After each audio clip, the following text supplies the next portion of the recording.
Olá, pessoal! Nós estamos aqui hoje para mais um webinar para vocês. Hoje nós estamos no segundo webinar do Dr. Fabiano de Abreu.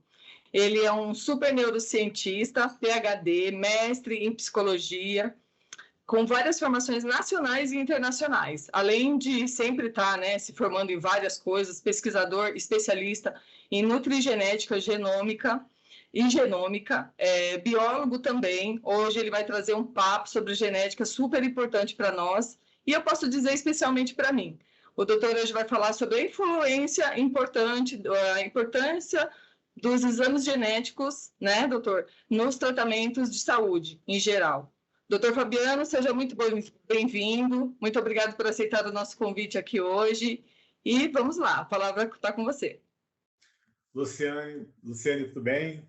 É um prazer estar aqui, principalmente pelo propósito de tudo que vocês fazem em prol da saúde física, saúde mental, a saúde como um todo, nesse país que a gente está sempre procurando, tentando evoluir, mesmo que, às vezes, com poucas condições, mas o Brasil está muito bem colocado a nível mundial, em termos de medicina, em termos de saúde, graças aos profissionais que estão aí dedicando tempo.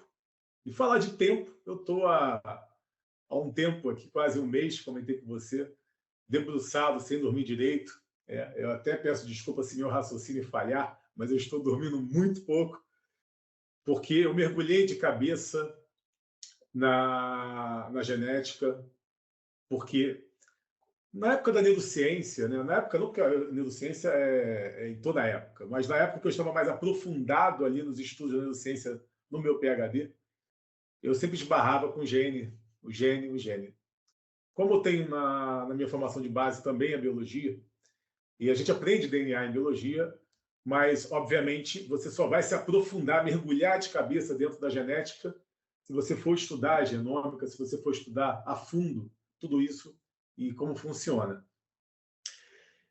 Atualmente, eu estou fazendo um estudo de caso, por exemplo, baseado em relatórios, desde personalidade da pessoa com base em diagnóstico de profissionais da psicologia, também em relação à neuroimagem, em relação a testes e o DNA, para poder analisar como isso tudo se comprova. Não apenas isso, eu percebi a necessidade de você analisar as predisposições para que você possa não apenas prevenir, mas entender e interpretar tudo isso. Então, na minha época de estudante de neurociência, novamente consertando, não é na minha época, eu ainda estudo neurociência e eu vou estudar neurociência a vida inteira, porque o neurocientista, você só pode ser considerado neurocientista se você estiver ativo. Não é apenas você se formar. Você tem que ser um pesquisador. O neurocientista é um cientista. Todo neurocientista tem, por regra, que estar pesquisando, estar publicando estudos científicos, estar a par de tudo que está acontecendo. Só que naquela época eu esbarrava sempre com o gene e eu ficava com isso na minha cabeça, que eu precisava entender muito mais sobre os genes do que eu já entendia. Assim como botei na minha cabeça lá atrás também, que eu precisava entender sobre os átomos e partículas elementares. Aí eu acabei entrando dentro da astronomia, do universo, aí eu falei, calma, eu tenho que voltar para onde eu estava.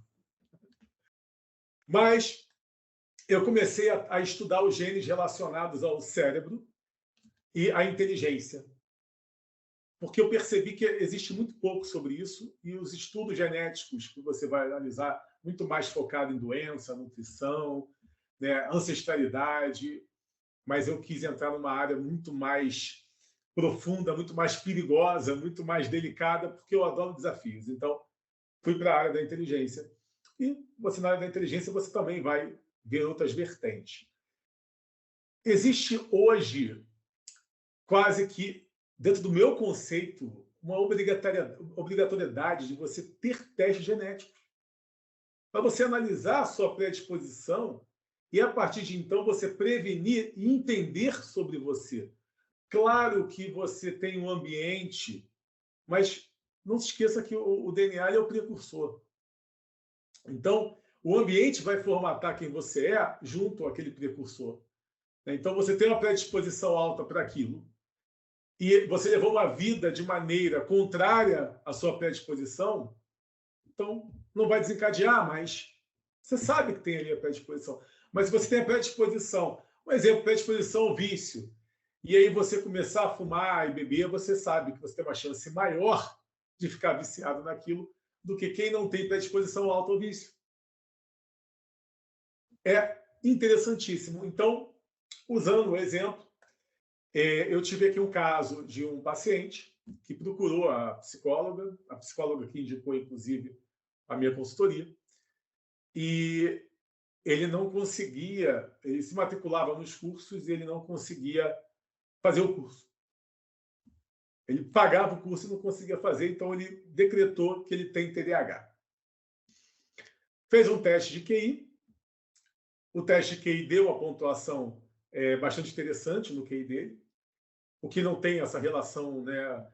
Porque tem pessoas que ficam pessoas com TDAH têm alto QI, mas pessoas com TDAH têm problema de foco atencional, como é que tem alto QI e tal?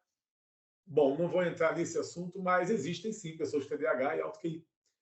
Só que, de certa maneira, a psicóloga ela descartou o TDAH dele. E ele foi procurar um médico.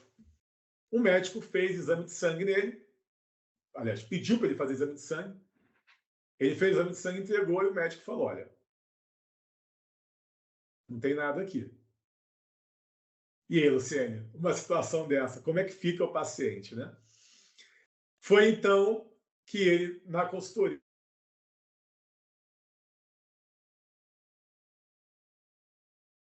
tem o contrato com a Telmidin, da Espanha, e também a Eurofins. São um dos maiores laboratórios aqui na Europa. E o teste é enviado para casa, recolhido em casa, no Brasil mesmo. E foi aí que a gente teve o relatório. Mandei para a minha professora de genética, minha geneticista, né, que trabalha conosco. É uma equipe multidisciplinar que nós temos. Eu formei uma equipe multidisciplinar e eu criei um sistema. Né, o sistema foi elaborado e criado por mim mesmo, para que a gente possa melhorar o diagnóstico dentro desse meu sistema. O relatório, melhorar o relatório. Eu tenho que tomar muito cuidado com as palavras quando fala em genética, tá? Então, melhorar o relatório.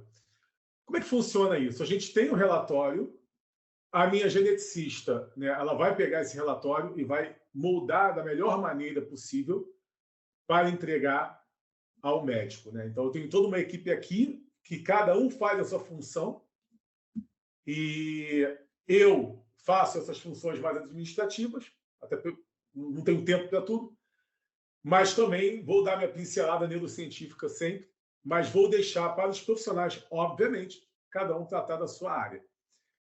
Então, quando você tem ali o relatório em que diz que existe uma predisposição alta, baixa produção daqueles neurotransmissores específicos, a gente fala de algo que um teste, um exame de sangue normal não vai acusar. A não ser que você invista naqueles exames que são caríssimos, completos, e que justificam tudo isso. Então, essa análise minuciosa, ela é muito importante e, às vezes, não é feita pelo médico. Eu tenho aqui mais de 40 médicos que eu assessoro. E todos estão participando, obviamente, da minha equipe. E eu converso com eles sobre isso. Eu falo, olha, nós temos aqui essa predisposição, por exemplo, cardíaca, e o paciente ele quer fazer um trabalho com você, cardiologista. Tem esse problema hormonal e eu vou levar para o médico relacionado ao hormônio. Tem esse problema nutricional, o médico relacionado à nutrição, ou a nutricionista. E pronto.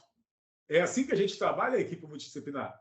O médico especialista, de acordo com aquilo ali que o paciente tem interesse ou a queixa do paciente.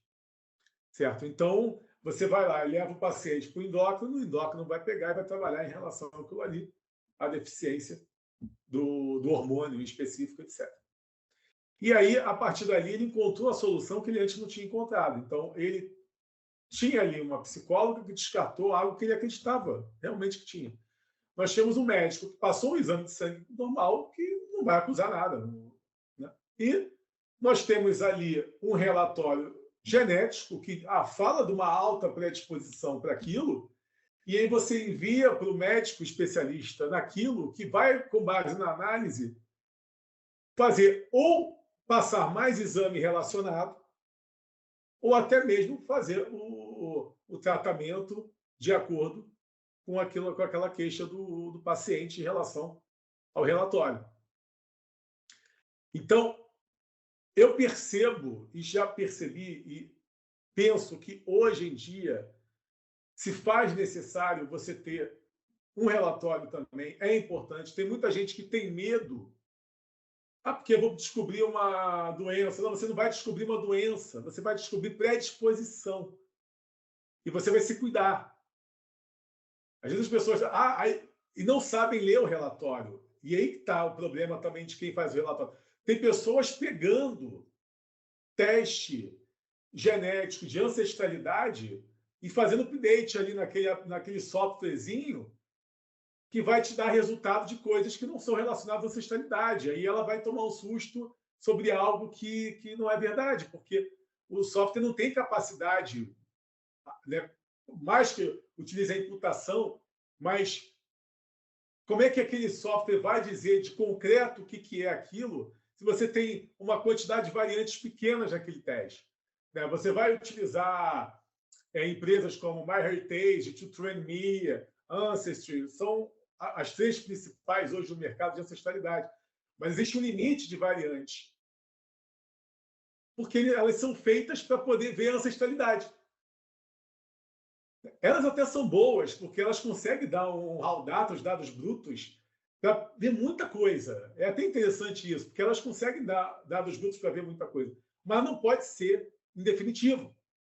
Se você fizer um exame hoje, né, por exemplo, o Nebula, né, que tem vínculo com Harvard, se eu não me engano, com a MIT, eu acho que o professor da MIT, Harvard, que criou o Nebula, ele faz um sequenciamento, eles dizem que é um sequenciamento completo, mas você vai pagar $1.000.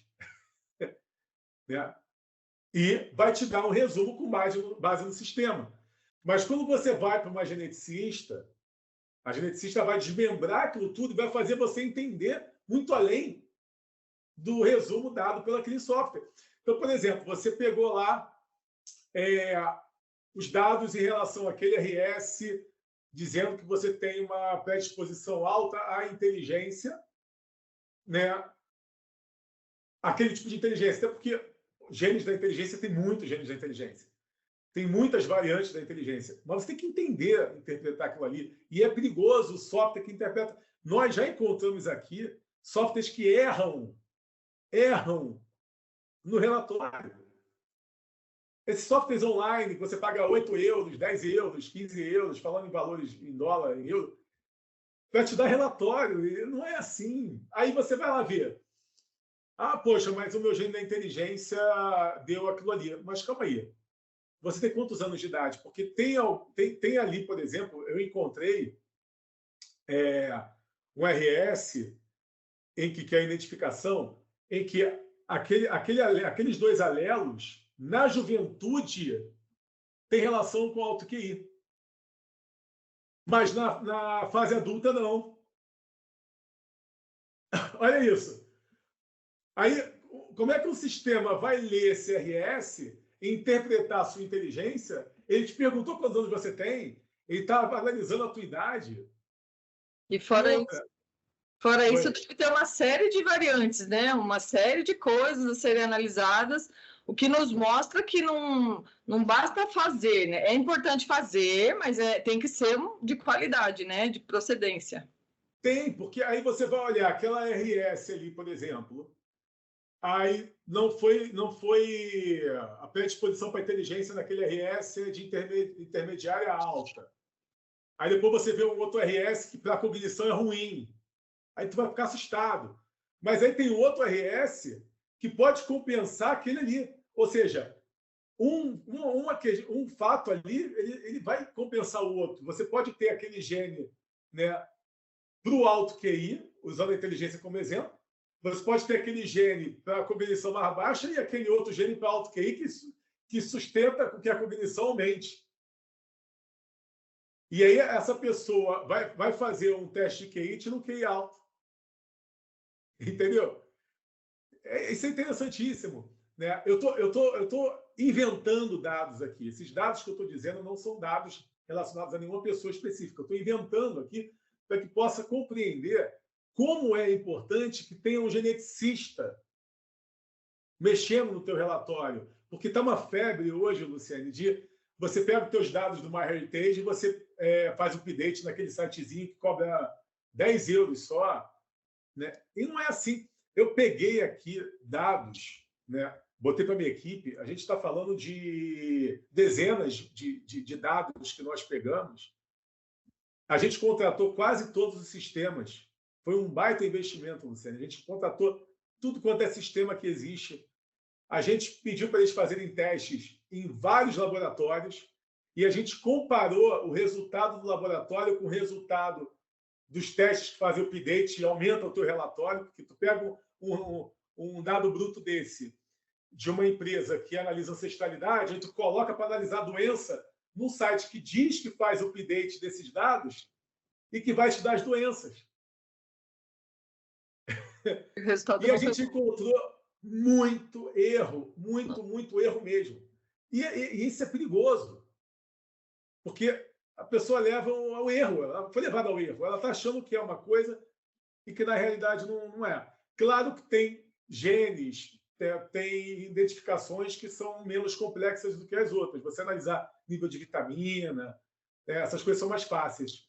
As doenças como Alzheimer, doença como Parkinson, hoje são mais fáceis, porque tem tantos estudos ao longo dos anos que esses relatórios acabam facilitando ainda mais para que esses relatórios sejam mais assertivos. Mesmo assim, tem que analisar.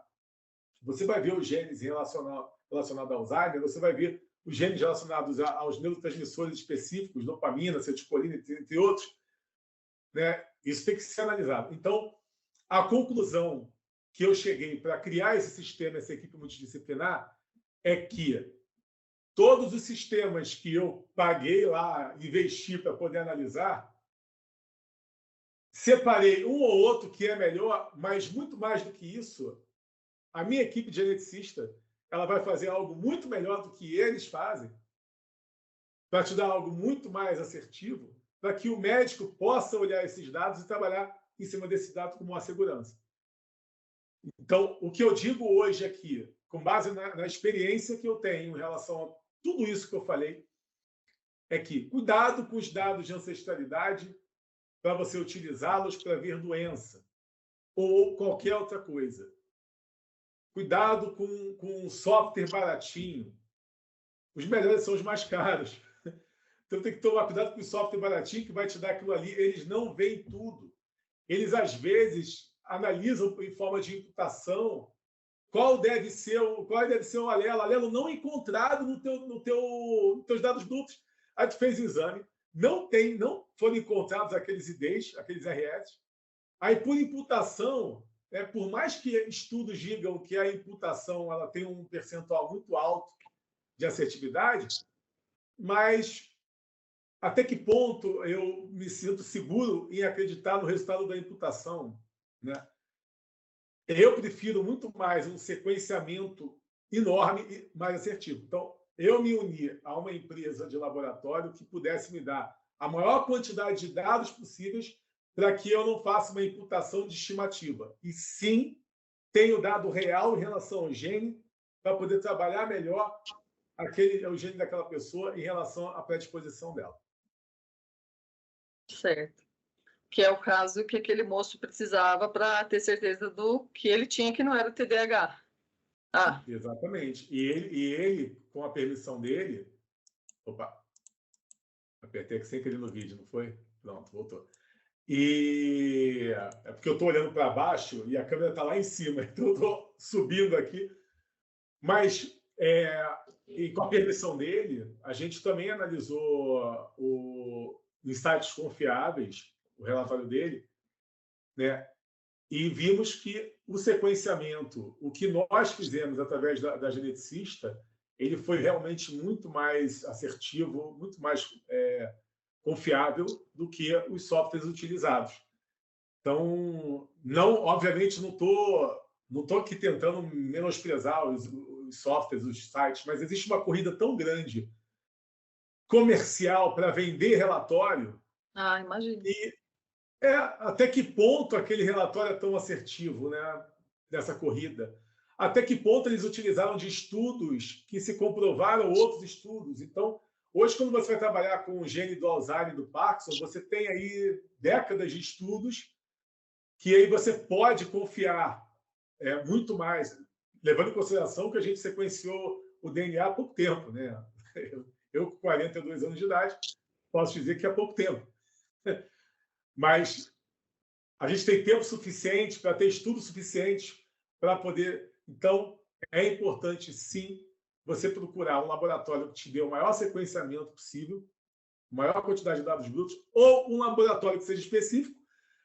Eu conheço um laboratório que ele não tem um sequenciamento, ele não avalia um sequenciamento tão grande, mas ele é mais destinado àquelas doenças específicas. Então, ele pega a identificação, todas comprovadas cientificamente, daqueles RS em relação àquela doença específica. Tudo bem.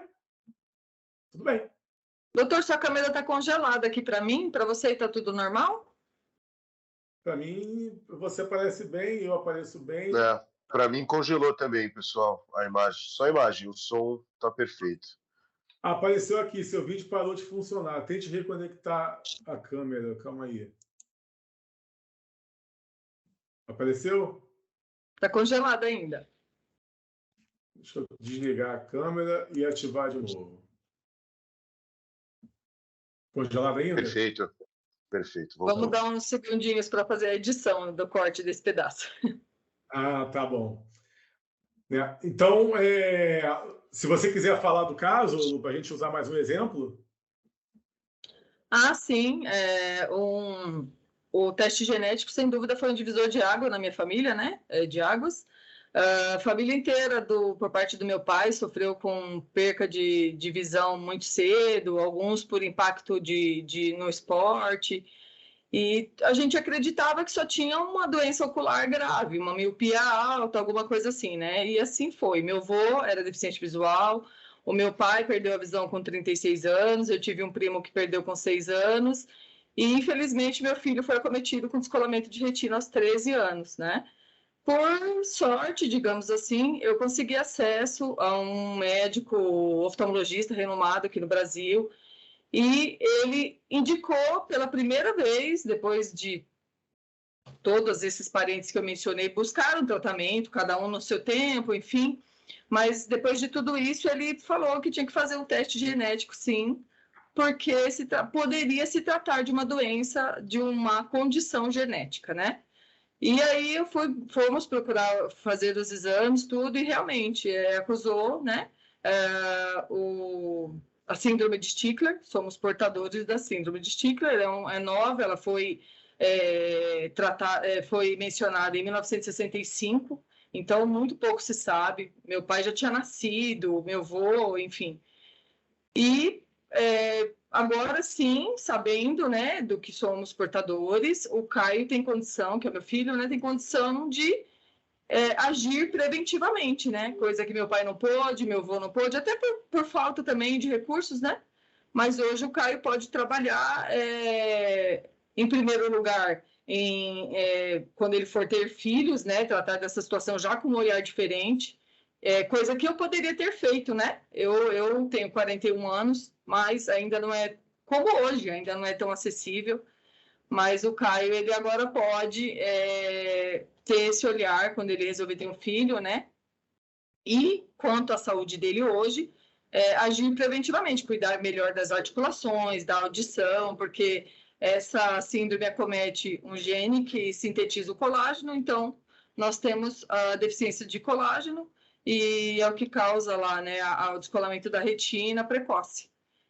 Então, ele fez a cirurgia, está bem da visão, e agora a gente precisa cuidar das outras partes para que... Mas, enfim, eu disse tudo isso porque agora temos um nome, né? Agora sabemos com o que estamos lidando, e isso é muito importante, ficar de olho no que podemos fazer de agora em diante é bastante importante. Até o meu pai, que foi o último que ficou deficiente visual. Eu tive miopia alta, não tive nenhum problema grave, mas os homens são mais acometidos com a doença, pelo pouco que eu sei, e, né, então agora nós podemos agir. Mas até o meu pai, nós não sabíamos, não tínhamos a menor ideia do que estávamos lidando, né? Não tínhamos a menor ideia. Achávamos que era apenas um problema de visão. Fomos em dezenas, comecei a usar óculos com 6 anos. Fomos em dezenas de oftalmologistas, né, tratando ali, usando óculos, né? O meu filho, ele tem o peito escavado, né, que também é... pequeno, eu já tinha levado ele no ortopedista, ele sentia muita dor nas articulações, eu levei em outro ortopedista. Então, assim, tudo foi tratado individualmente, ninguém teve aquele olhar completo, né? Quando o doutor fala que aqui é muito difícil fazer exame e tudo, é muito difícil um monte de coisa, né? Aquele olhar sobre o indivíduo como um todo, para tentar entender aquela dor na articulação. Então, a gente está um pouco defasado nessa questão genética como um todo, né? Que é um trabalho que eu faço de consultoria também, dentro da minha assessoria.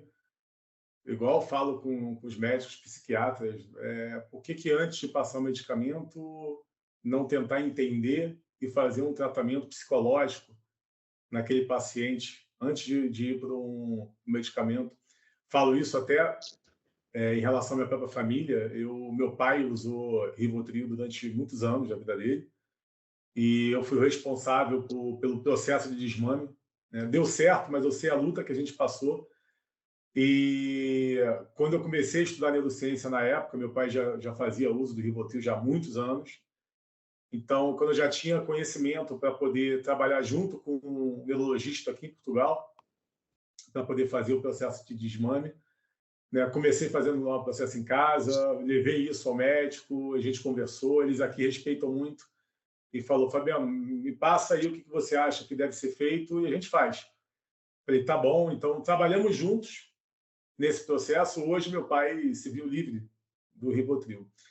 Mas, na época, se ele não tivesse procurado um psiquiatra que já passou o Rivotril logo de início, as coisas poderiam ter sido diferentes, né? E não ter passado por isso tudo. No caso que você falou agora, né, ele vai ter uma vida normal sexual, mas ele pode fazer inseminação para poder evitar com que tenham mais casos no futuro. Essa alteração no alelo é algo ainda que está sendo muito estudado, no caso, para ele fazer agora. Né? Eu não tenho conhecimento suficiente para falar sobre isso em relação a essa alteração do alelo. Eu vejo algumas pesquisas nos Estados Unidos fazendo isso, não na inseminação. Na inseminação é possível. Na inseminação, ok, isso é possível. Mas estou falando nele, que já está, né, que já apresenta. Então, fazer essa alteração nele ali, não sei como está esse processo, vou até pesquisar, estudar mais sobre isso. Mas eu acredito que nos Estados Unidos você possa encontrar soluções melhores, até porque o investimento é muito maior.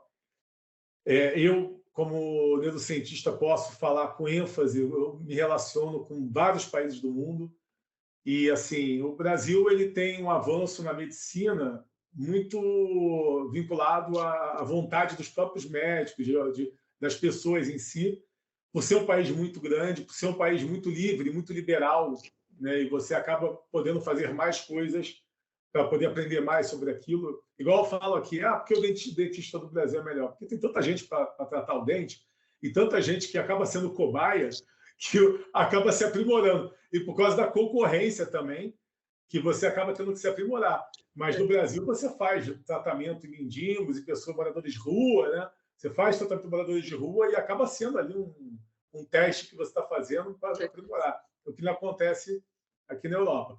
Aqui em Portugal é muito atrasado. Portugal é um país muito atrasado em relação a muita coisa na medicina, na ciência. Você vai encontrar portugueses aí fazendo sucesso em vários lugares do mundo, mas não é um país, por exemplo, para autodidata. Né? O autodidata aqui ele não tem vez. Né? Você que às vezes tem um QI mais avançado, que você consegue fazer estudos por conta própria, que você não quer seguir as regras da universidade, que você não quer seguir a rotina, você aqui vai ter problemas. Eles não se importam também em relação ao teu QI aqui. E também aqui é muito atrasado no online, né? Então, por exemplo, eu sou uma pessoa que eu trabalho muito, muito mesmo. Então, mas eu adoro estudar porque eu preciso saber do que está acontecendo e porque isso me incentiva, né? Então, por exemplo, eu ainda estudo genômica, mas eu pesquiso muitos artigos de genômica e etc. E se eu quisesse fazer genômica aqui em Portugal, não tem ensino online para fazer. E como é que eu vou fazer? Tudo bem que, mas tem coisas na genômica que tem que ser presencial. Ok, não tem problema, mas se você faz online e agendamentos para o presencial, tudo bem, agora você tem que todo dia, se você tem que trabalhar e fazer milhares de coisas, né, é muito complicado. E eu que sou um especialista em trabalhar com pessoas de alto QI, é uma das minhas especialidades, né, eu tenho um vasto número de pessoas adultas de alto QI que não querem frequentar a faculdade porque eles são autodidatas, eles conseguem pegar o material, comer aquilo ali, né? Enfim, a não ser que tenha que ser presencial dentro da área da saúde, por exemplo, tirando a psicologia, né? Muitas coisas são presenciais. E em relação a essa questão, você tem que procurar os tratamentos, né, nesses países que estão muito mais bem desenvolvidos, né? Eu falando sobre isso, sobre os melhores países, eu estava conversando agora há pouco, antes de falar com vocês, estava fazendo uma consultoria com um rapaz superdotado, e eu falei, olha, faça seu inglês ser muito bom, porque você vai ter mais chances em países como Inglaterra, Austrália, Canadá, Estados Unidos, do que em países como Portugal, Brasil, até Espanha é bem melhor que Portugal em relação a todo o incentivo que pode dar e tudo que pode fazer em relação a uma criança assim, ou um adulto assim. Então, eu acho que vale a pena você procurar esses países que estão mais avançados em pesquisas. Países mais avançados em pesquisas. E uma das coisas que eu procuro fazer, Luciane, com os meus clientes é fazê-los pesquisadores, investigadores. Então, todos aqui sabem, todos que trabalham comigo, deixo aqui aberto para que possam aprender sobre estudos científicos. A maioria dos médicos fizeram lá defender a tese dele no final e acabou. Nunca mais botaram a mão no estudo científico, né? E o meu trabalho é esse também, é fazer com que eles fiquem ali, né, atualizados.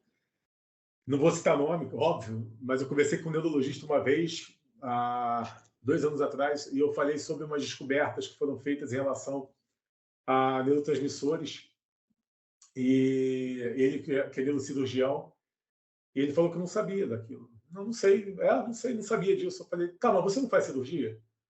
Faço. Então você faz a mesma cirurgia desde que você se formou há 20 anos atrás?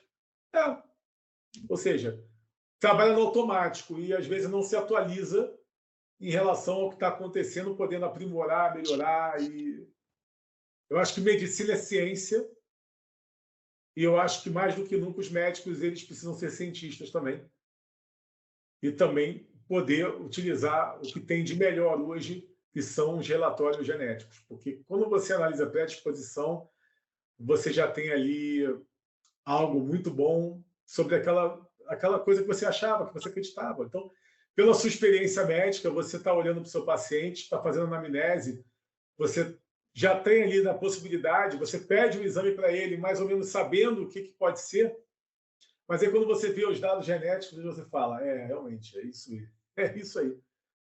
Ou em casos como o seu, que você passou por vários médicos que não identificaram, e aí o que pediu o relatório de DNA identificou de forma mais assertiva para poder fazer o tratamento certo para ele, né? Isso aí que é o que eu tento propagar hoje, Luciane, o que eu acho que nós que somos da área da saúde, nós que promovemos a área da saúde, né, o grupo Futurolab que promove as investigações, os estudos, né? Quantas vezes você falou para mim, Fabiano, olha, para indicar médicos, profissionais da saúde para cá, tudo que for dito tem que ter comprovação científica ou a gente não publica. Isso aí eu achei maravilhoso. Você me ganhou naquela época, sim.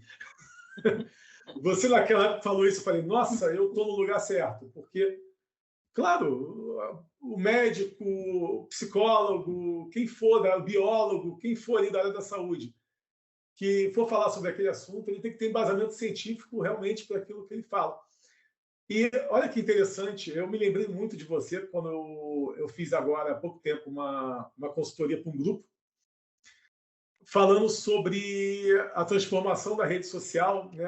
Eu digo que na era da rede social todo mundo parece o melhor, porque propaga o melhor na sua própria rede. E hoje em dia as pessoas também...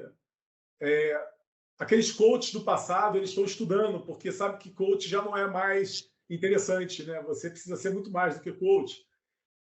Está derrubando também aquele profissional que faz um cursinho de neurociência, faz uma pós-graduação e diz que é neurocientista. Não, não é.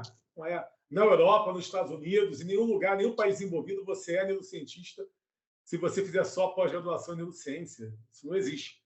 Você tem que ter mestrado, doutorado, tem que ter estudos publicados, tem que fazer parte de sociedade de neurociência renomada mundialmente. Né? A gente está falando de Society for Neuroscience nos Estados Unidos, a Sociedade Científica Europeia, FANS, por exemplo, entre outras. Então, na era da rede social, hoje a necessidade se tornou maior ainda, não apenas para você se atualizar, para você ter mais formações, mais títulos, mas não apenas isso, você colocar referência naquilo que você diz. Você começa... Aí eu lembrei disso. Eu comecei a propagar isso nos meus clientes para que eles coloquem a referência do que eles publicam ali. Aquela referência que a gente coloca no artigo científico, colocar ali embaixo. Igual uma pessoa me procurou e falou para mim assim, porque eu tenho um método revolucionário. Aí eu falei assim, legal, tu tem um método revolucionário. O teu método está publicado aonde? Não, meu método está registrado. Você pagou um registro para ele. Ok, mas ele está publicado aonde? Não tem publicação. Me desculpa, mas se teu método não tem comprovação científica, você não tem um método. Mas eu registrei no Marcas e Patentes. Olha, se não tem comprovação científica, registro, qualquer pessoa vai lá e paga e faz. Não é por aí. Então, é isso que a gente tem que pensar hoje. A gente vê na rede social, pessoas... Nossa, eu já me deparei com tanta coisa que dá vontade de chorar. Já vi pessoas errando no que dizia ali. Já vi pessoas falando coisas que eu achei interessante, fui pesquisar, falei, está errado, não é isso não. Então a gente tem que ter muito cuidado no que diz hoje na rede social para não levar ao erro, para não enganar as pessoas, para não ser um fake news, numa era que a gente fala tanto em combater o fake news. Então eu acho que mais do que na hora, quando você falar sobre aquilo, comprove aquilo que você falou, coloque referências, se torne um pesquisador, que vale a pena. Oi? Tem alguém querendo falar aqui? Tem? Desculpe, doutor, fui eu que levantei a mão aqui sem querer. Tudo bem. Então, se quiser falar alguma coisa, ótimo. Se quiser perguntar qualquer coisa, está ótimo. Obrigado. Então, assim, o que eu estou promovendo hoje em relação aos dados está relacionado a uma observação e uma comprovação que eu fiz de que a predisposição ela significa muito na nossa vida. Eu fiz um teste com muita gente, dezenas de pessoas, em que testamos, enviamos o relatório, pegamos o feedback dessas pessoas, e o feedback de que foi assertivo, a predisposição foi muito alto. Claro que você não vai ter 100% em relação às coisas por causa das questões ambientais. Você perguntar para uma pessoa, você tem predisposição alta a armazenar vitamina tal? Não sei, não sinto nada. Tudo bem, porque a tua vida não condicionou isso. Você tem uma predisposição alta a esse tipo de doença, mas você não apresentou a doença? Sim, mas o relatório dos dados genéticos dizem da predisposição, e não se você vai ter, porque outros fatores estão envolvidos. Entre eles, a sua vida, como você leva a sua vida. Se você, por exemplo, você tem predisposição alta para algumas doenças que estão relacionadas ao uso do cigarro ou do álcool, você tem maior chance de você ter, por exemplo, câncer de pulmão. Se aparecer lá que você tem predisposição alta a ter câncer de pulmão e você fuma, a tua chance é maior do que quem tem predisposição baixa. Então, para de fumar. E como o seu próprio exemplo, teu exemplo foi ótimo que você deu aqui, vocês procuraram vários profissionais que não descobriram, e o profissional que pediu o teste genético foi aquele que acertou no resultado, que deu o diagnóstico correto, que fez com que vocês fizessem e estão fazendo o tratamento para que dê a melhor vida para ele. E você sabe que a gente teve esse diagnóstico há 3 anos, né? De lá para cá, sempre passando com as especialidades, que agora o Caio tem que acompanhar para sempre. E apenas um ortopedista, quando eu entrei na sala, sabia do que eu estava falando. Tudo bem, ela é de 1965, mas se os médicos, como o doutor disse, não deixassem de estudar, eles iam entender que tem aí uma nova síndrome que causa problema nas articulações, na audição, na visão. Olha quantos especialistas envolvidos, né? Que de repente fala assim, ah, ele tá com dor no joelho, ele tem o que na vista? Porque o Caio usa óculos. Ah, ele já teve descolamento de retina. Ah, então, isso pode ser isso, né, de repente, né? Mas eu já encontrei, há um ano atrás, já dados genéticos que falavam da predisposição a essa síndrome. Já. Uhum. Há um ano atrás. Eu não posso te falar a data. Não, você... Não, eu estou falando dos que eu passei, né? Foram bastante, sim, né? E apenas um, Mas é uma questão da gente promover isso para que os médicos pensem mais nisso, né? Eu não posso culpá-los. Às vezes o médico ele cria uma rotina e atende tanto paciente. E hoje em dia, a área da saúde está mais sobrecarregada do que nunca. A área da saúde hoje está muito sobrecarregada. Os médicos que eu trabalho, eles estão sem tempo. É por isso que eu também tenho essa empresa de 360, porque eu tenho que fazer tudo. E eu entendo por que eu tenho que fazer tudo, porque a gente não tem tempo. Então, eu vou lá, cuido da rede social, cuido da imprensa deles, cuido da imagem deles, coloco a consultoria parceira para poder falar como eles podem melhorar dentro da clínica deles, processo visual. Tudo. Olha, só de empresa parceira que nós temos aqui são muitas para fazer tudo. Quer se tornar um pesquisador? A nossa professora, para ensinar a ser pesquisador, ela foi a número 1 na Universidade do Porto, aqui, ela é uma portuguesa, e ela dá aula para o médico de como ele tem que fazer para montar um estudo científico. A princípio, ele vai participar como um dos autores e ver como é o processo, né? Como é que vai fazer o processo de busca. Tem várias coisinhas, vários pormenores que são necessários para que você faça um estudo bom. E a gente faz todo esse trabalho.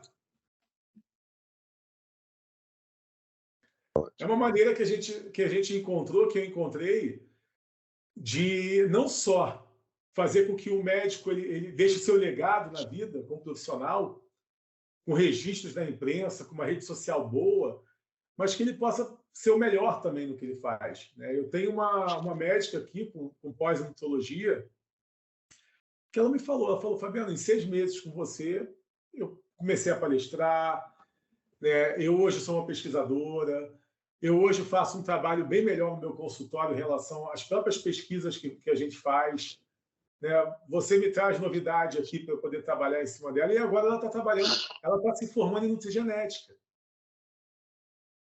Ou seja, ela vai trabalhar um processo nutricional do paciente dela com base na genética. Perfeito. Olha que legal. Então, você pode evitar muitas coisas no futuro. Por exemplo, você vê uma predisposição alta a Alzheimer. E aí você sabe que tem um avô com Alzheimer, por exemplo. Então, você tem que fazer, obrigatoriamente, um processo nutricional de prevenção do Alzheimer. Da tua vida inteira. Fora aquelas outras coisas que a gente sabe em relação a exercício físico. A gente tem tudo isso também. Ó. Quer fisioterapeuta, quer educador físico, temos aqui, está aqui. Ó. Quer um trabalho completo. Neuroplasticidade, tem o neurocientista, tem eu e tenho mais aqui dentro da empresa. Porque se você tem predisposição alta ao Alzheimer, você tem que fazer neuroplasticidade cerebral, você tem que fazer exercícios para o cérebro, você tem que trabalhar a sua mente. Para que você possa... É tudo muito complementar, né? Tudo muito complementar, né? Se não houver um trabalho em conjunto, o tratamento fica um pouco aquém, né?